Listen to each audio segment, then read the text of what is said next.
Hello everyone. Today the topic of our discussion is citizenship.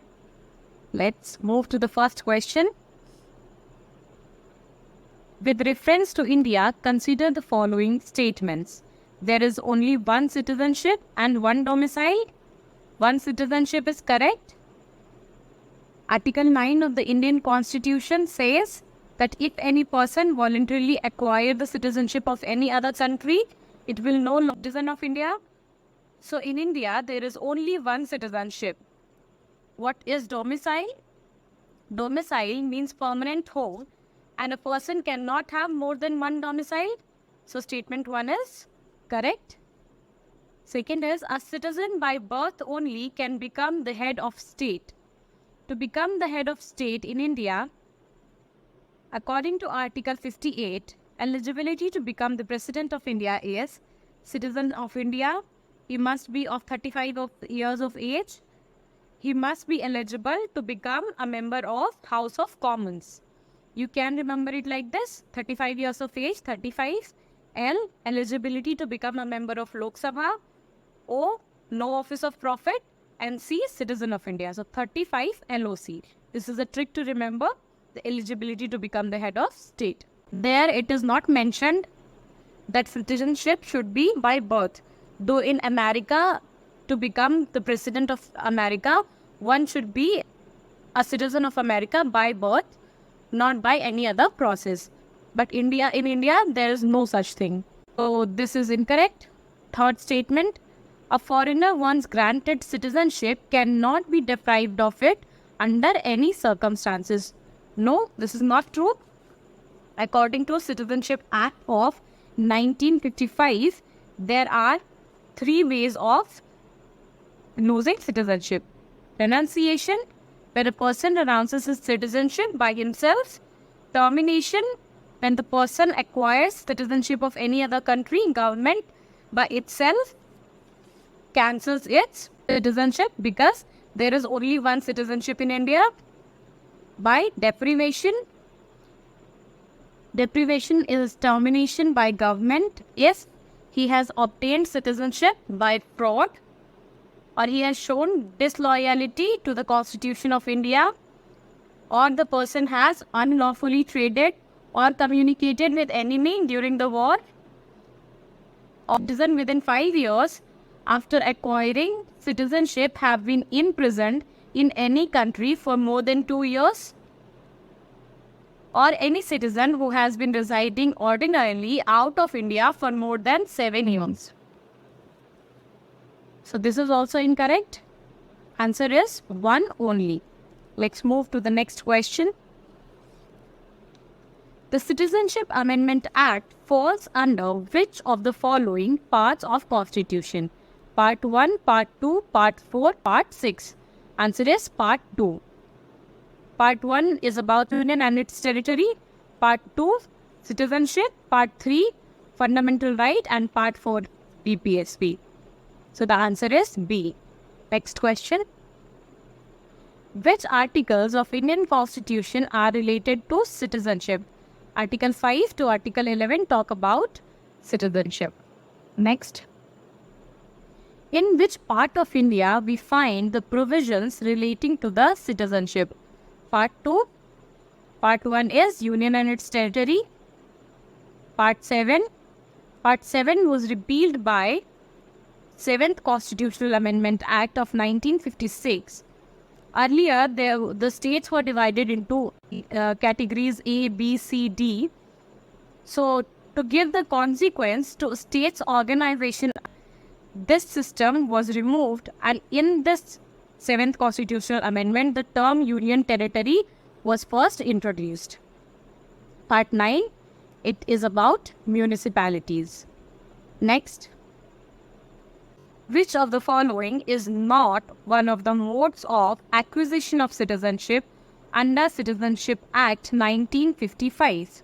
Citizenship Act of 1955 provides 5 ways in which Indian citizenship may be acquired. So the 5 ways are, you can learn it this way: by birth, by registration, by acquisition,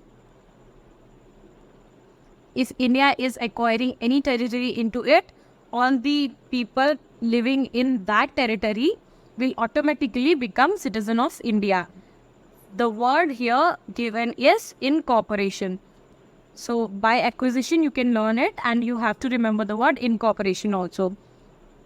N for naturalization, and then D for descent. So you can learn it this way. What's that? Indian Citizenship Act of 1955 provide 5 ways by which Indian citizenship may be acquired: by birth, by registration, by acquisition or incorporation, by naturalization, and by descent. So overseas citizenship or dual citizenship is not correct. India does not provide any dual citizenship. This is the answer. Next question. Which of the following statements regarding citizenship provisions of Constitution of India are correct? No person shall be a citizen of India by virtue of Article 5, or to be deemed to be a citizen of India by virtue of Article 6 or 8 if she has voluntarily acquired the citizenship of any other state. So Article 5 talks about citizenship at the commencement of Constitution. Article 6, rights of citizenship of certain persons who have migrated to India from Pakistan. And Article 8 for the citizenship of certain persons of Indian origin residing outside India. So if any of these persons have already acquired citizenship of any foreign state, they will all be deprived of Indian citizenship. Next is, the Parliament has power to make any provisions with respect to the acquisition and termination of citizenship and all the other matters relating to the citizenship. According to Article 11, Parliament to regulate the right of citizenship by law.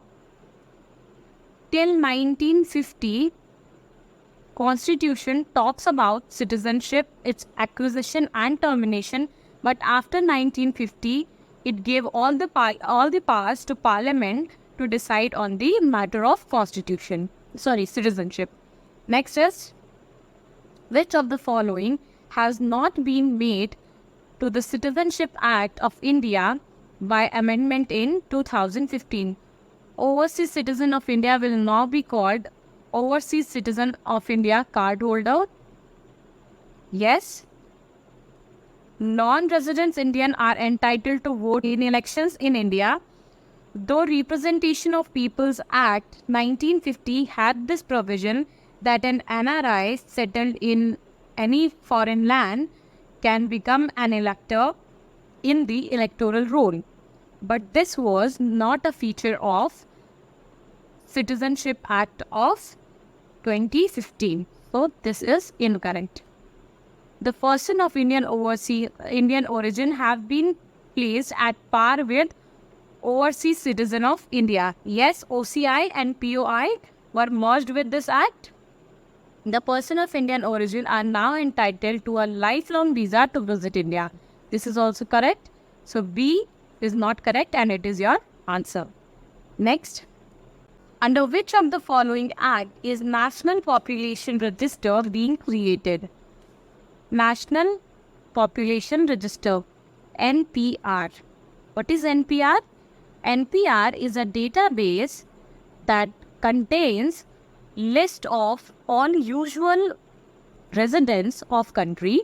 So section 14A was inserted by this amendment in the Citizenship of India Act 1955, according to which central government may compulsorily register every citizen of India and issue a national identity card to him, and it may maintain a national register of Indian citizens. So, अगर आपने यहाँ तक video देखा है, thank you so much for watching.